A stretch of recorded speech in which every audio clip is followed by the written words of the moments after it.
फिर मरूंगा, ऐसे नहीं। इनकी तो बराबर पाछी गाड़ दी थी ब्रजभाषा में। तू कैसो नपावट है ना वो बताओ, वो कैसो नपावट है बताओगे। एक नंबर को चोर, एक नंबर को लंपट मालूम हो गयो, वो किसी को नहीं होगा। लेकिन वहां जाऊंगा ना तो सब आँख मांथी असरोनी धारा है। ઠાકોરજી કે હવે આને પ્રાણ છૂટી જશે, સવારનું જળે લીધું નથી અને એટલી વ્યગ્રતા છે। પોતાના હાથે લીધો કોર, મુખમાં મૂક્યો, અડધું કાઢી, બાબા લે।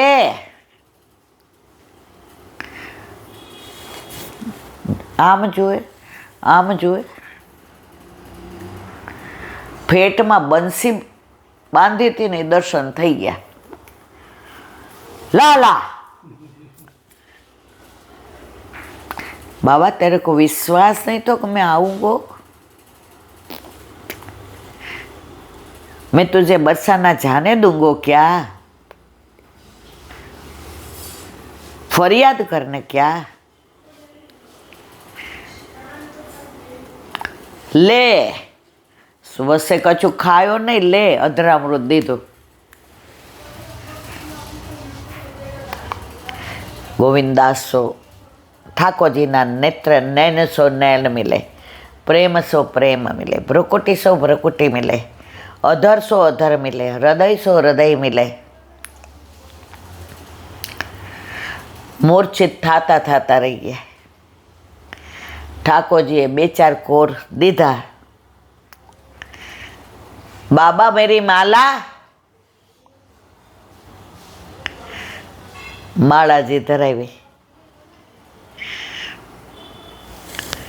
सामनेजी आव्या। ठाकुरजी मालाजी धरावता था। कोण? गोविंदास। तो सामनेजी आव्या। હવે કોને ધરાવી? સામનેજીને કે ઠાકોરજીને?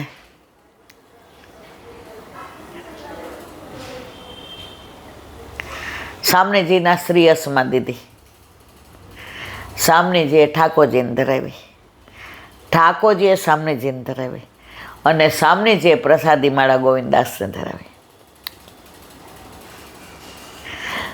फरियाद करने पहुंचा ही नहीं बरसाना और डर गया।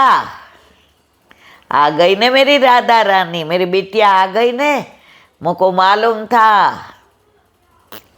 वाह नहीं तो को भेजा है, तू तो ऐसे नटखट आएगा नहीं। पाची ब्रजभाषा में गाड़ो। सामने जी के नहीं बाबा, वाह ने नहीं भेजा। मैंने सोचा कि श्याम आ गए, अब बरसाना नहीं आओगे। तो ऐसे भक्त है जो मेरे दर्शन करने आते हैं, लेकिन ये भक्त का दर्शन मोको करना था, वाह के लिए मैं आई। युगल स्वरूप ने अरोगाव्यो, बीड़ा दीधा અને ત્યાં ત્યાં લીલામ પહોંચી ગયા। તો વ્રજમાં આ બધી લીલાઓ આજે પણ બને છે, બને જ બને છે। પણ આપણી દ્રઢતા નથી, આપણો ભાવ નથી। આપણે છોકરાઓને લઈને 2 વર્ષ પહેલાં વ્રજમાં ગયા હતા, ખબર છે? હવે સાંજ પડી ગઈ, કામ વનથી આવ્યા, હવે બીજે દિવસ સવાર જવાનું હતું। એટલે તૃપ્તિ ને આરાધ્ય ને સગુણ બા તમે કહેતા હતા ને શ્યામ ઘાટ બહુ સુંદર છે, શ્યામ તલૈયા છે, શ્રીજી બાવાના ચરણ ચોકે છે। મેં તો પણ બેટા હવે તો બંધ થઈ ગયા હોય દર્શન, 6:30 બંધ થઈ જાય, 6:30 અહીંયા થયા છે। આપણે બિરલાથી પહોંચીએ તો 7 વાગે, અને રસ્તો બહુ ખરાબ, કારણ કે વરસાદ હમણાં જ ગયો છે. આકાશ કે મમ્મી અત્યારે રાતના ત્યાં લાઇટ ને બધું ના હોય, ના જવાય. હવે સગો ને આરાધ્ય ને તૃપ્તિ ને મમ્મી, મેં ચાલ ને બેટા, આ રિક્ષાવાળા ભાઈ એ કે એ અજાણ્યા ને રાતના લાઇટો હોય ન હોય. મેં તો વ્રજમાં તારે એ ચિંતા નહીં કરવાની. રિક્ષાવાળા ભાઈને પૂછ્યું, એ કે 6:30 સુધી થાય છે, મને ખબર છે, તમે કહેતા હો તો લઈ જાઓ. મેં કીધું આવવા જવાની બાંધવી છે, ત્યાં અડધો કલાકમાં તારે જે વેઇટિંગ ચાર્જ થાય કે કાંઈ વાંધો નહીં. હવે અડધે પહોંચ્યા, લાઇટ વહી ગઈ બધી, આખા જતીપુરા ગામની. આકાશ કે પાછા. મેં તો અડધે તો આવી ગયા છે. અંધારામાં આવ્યા, રસ્તો ખરાબ, 7:15 થઈ ગયા હતા. ત્યાં લાઇટ આવી. ઓલાએ કીધું દર્શન તો નહીં થાય. મેં તો અંદર લાઇટ તો બળે છે. ત્યારે તો મારું શરીરે સારું ના કાંઈ નહોતું. એકલી ઉતરીને પૂછવા ગઈ, મુખિયાજી ક્યાં રંગરોગાન થાય છે ને, તો ગુસાઈજીના ને શ્રીજી બાવાના, કારણ કે પાછળ આ લોકોને મૂકીને જવાય નહીં, એટલે શ્રમભોગ ધર્યો છે, સરાવી લઉં એટલે આવું. બધાય અંદર ગયા. શ્રીજી બાવાને ચરણ ચોકીએ ચરણ સ્પર્શ કર્યા, ગુસાઈજીને દર્શન કર્યા, બ્યારૂનું ને દૂધને લીધું બધાએ, શ્યામ તલૈયાના દર્શન કર્યા. એ ક્યાંક પહેલી વાર એવું બન્યું બેન કે 7:30 સુધી આ લોકો રોકાયા. આ લોકો 6 વાગે ને એટલે 5:30 વયા જ જાય, એટલે 6:15 અનુસર 6:30 કરીને હું નીકળી જાઉં. પણ આ લોકો કે આજે અડધામાં કરશું ને તો સુકાશે, તો અડધું કાલે કરશું તો પછી કલરમાં ફેર પડશે, તો જો તમે રોકાતા હોય તો અમે પૂરું કરીએ. મેં તો ગુસાઈજી પરમ દયાળ કી જે, અમારા માટે જ રોકાયા. તો જો તમારી શ્રદ્ધા છે, વિશ્વાસ છે, દ્રઢતા છે, તો આપણને નહીં બધાને આવા અનુભવ ઘણા બધાને થાય છે. તો વ્રજ વાલું રે વૈકુંઠ નહીં આવું, ત્યાં કાન કુંવર હું ક્યાંથી લાવું. વ્રજ તો વ્રજ છે, એ રજ, એ વ્રજ, એ વ્રજેશ, એ વિરજા, એ વનવાળી, એ વૃંદાવન. મારા વાલા, ભાગ્ય વિના કેસે પૈયે. ભાગ્ય હોય તો મળે. તો વ્રજમાં તો ક્યારેય એવું ન કહેવું ગમે જઈ એવા છે. મારી બા વૈષ્ણવ ભેગી ગઈ હતી ને, વ્રજમાંથી આવી પછી ભાભીજીએ કીધું, હવે મારે 11માની એક્ઝામ, એટલે હું બગડી તેના ઉપર, કારણ કે અમે 6 ભાંડડા કાકા. મેં કીધું હવે મારે એસએસસી છો, હવે મને તો હવે એને શું ખબર પડે એસએસસી ને મેટ્રોંગને. હા તું મોટી ભણેસરી થઈ ગઈ છો, આખો દી મારે ભણવાનું, મારે ભણવાનું. હવે એને કેમ સમજાવવું મારે કે આજે એસએસસીમાં મેટ્રિકમાં હોય તો કેટલી મહેનત કરવી પડે. આ તે હવે સાંજે બંગલે ગઈ. ભાભીજી કે લગ્નનો વિવાહ પ્રસ્તાવ છે, સમજો, તાર મારે ભેગું આવવાનું છે. હવે આજ્ઞા થઈ. પહેલાંના વૈષ્ણવ ગુરુ આજ્ઞામાં બહુ માનતા હતા, એટલે ઘરે આવીને એણે જેટલા હાલ્લા હતા ને બધા ધોઈને હૂકવી દીધા. રાતના હો, કારણ કે સવારે એને જવાનું હતું. બધા સવારના ધોય, અત્યારના મંડાણી છો તો મને કહેવાની એને હિંમત નહીં, કારણ કે એને ખબર હવા બગડશે. હમણાં 15 દી જઈ આવી. હવે રસોઈ ને ત્યારે તો અમે આમ માખણ વલોવતા હતા, ત્યારે આ મિક્સચર ને એવું નહોતું, અને અમારે લાઇટેય નહોતી, ફાનસ ને દીવો હતો, અને ગેસનો તો બા બીતા હતા. કોકે એને એવું કીધું ગેસ ફાટે તો આમ થાય. એટલે અમારે ચૂલો ને સગડી હતા. ચૂલો બહાર ફળિયામાં અને સગડી અંદર.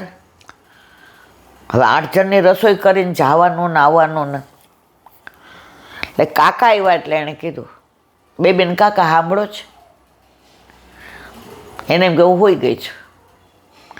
મને વાંચવાની એવી ટેવ, રાતના વહેલી સૂઈ જાઉં 9 વાગે ને 2 વાગે ઉઠીને કાકા બહાર ઓલું લાઇટ હોય ને મ્યુનિસિપાલિટીને ત્યાં ખાટલો રાખે, ત્યાં બેઠા બેઠા વાંચું ને 5 વાગે પપુડા થાય એટલે પાછી હોઈ જાઉં. એટલે હું હોઈ ગઈ એટલે બેબીને કાકા કાલે ભાભીજી ભેગું. એટલે કાકા કે તું હમણાં આવીને આ બેબીની પરીક્ષા છે મેટ્રંગની ને એ કે આજ્ઞા થાય એટલે હું તો જઈશ. મારા કાકા આ પડ્યા ને ઊભી થયું. હું વહી જાઉં છું મારી ફ્રેન્ડના ઘરે, મારે અહીંયા રહેવું જ નથી. મારે પરીક્ષા દેવી કે આજ બધું કર કરવું. પાછા ટાઈમમાં થાય ત્યાં તો મારે 4 દી કરવાનું જ હોય. કાકા કે હું તને શાક સુધાર દઈશ, હું નામ કરી દઈશ, સવિતાબેનને બોલાવશું થોડી મદદ કરશે. મેં નહીં. રાતના 12 વાગ્યા સુધી બહાર રોયા રીતસર રોયા. કાકા કે હવે બેબી બગડી છે, હવે હું તને કાંઈ ન કહું. 12 વાગ્યા સુધી મારી પાસે આમ બાજુ હોતા હતા ને, બેબી બેટા 7 દિવસ છે, ભાભીજી ભેગું જવાનું કેવો આનંદ હોય, વલ્લભ ભેગો જવાનો. થોડીક વધુ મહેનત કરજે, તું હા પાડતો જવાય બેટા. બાન રોતી જોઈને એટલે મારું મન હૈયું હાથ ન રહ્યું. મને આને હું વ્રજમાં એવું હશે, આવી તોય પાછું જાવું છે. અને બા ગયા, મેં જાઉં. હવે સમજાય છે કે વ્રજ તો કેમ બધાને વારંવાર જવાનું મન થાય છે. વ્રજમાં દરેક વખતે જાઓ તમને નવું જ લાગે.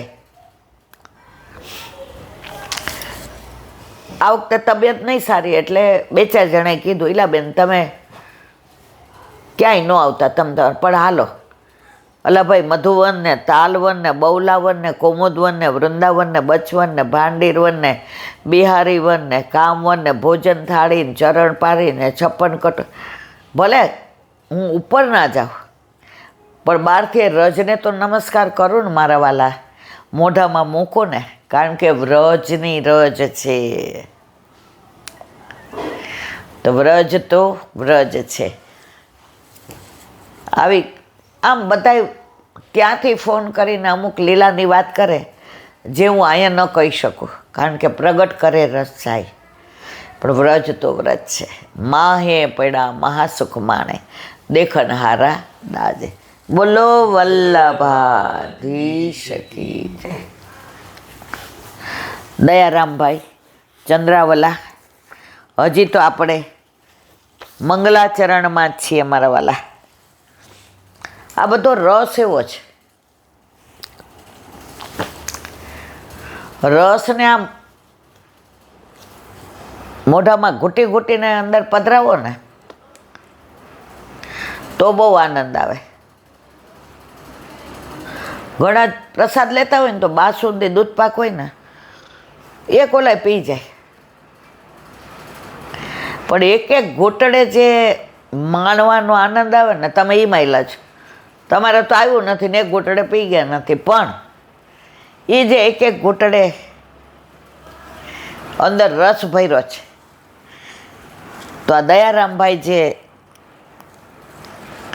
સમજાવી રહ્યા છે મંગલાચરણ, એમાં સૌથી વધુ એને વાલા કોણ? વલ્લભ, અને વલ્લભનું મહાત્મ્ય.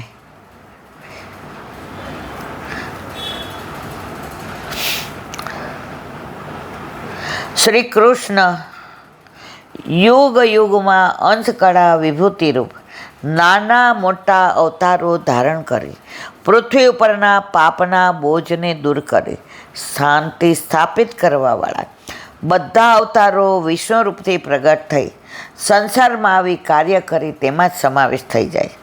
અંતે તો દયારામભાઈ શ્રી સ્વામીજી કૃષ્ણ એવા પ્રભુનું ધ્યાન ધરે. ગમે એ અવતારમાં તો અંશ અવતાર, રામચંદ્રજી હાસ્ય અવતાર, પરશુરામજી આવેશ અવતાર, વ્યાસજી જ્ઞાન અવતાર અને સાક્ષાત પૂર્ણ પુરુષોત્તમ કોણ? ઠાકોરજી, સામનેજી સહિત.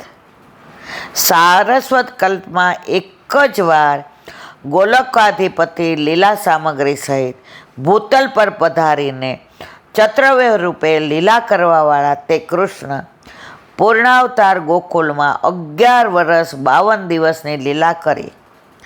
નંદ આત્મજ યશોદાત સંગ લાલિત નંદજીના આત્માથી ઉત્પન્ન થયેલા, યશોદાજીના ખોળામાં લાલન પાલન પામેલા તે 16 કળા સંપૂર્ણ કેવળ આનંદમય લીલા કરવાવાળા, ગ્વાલોની સાથે રમતા સમાન ભાવથી ક્રીડા કરવાવાળા,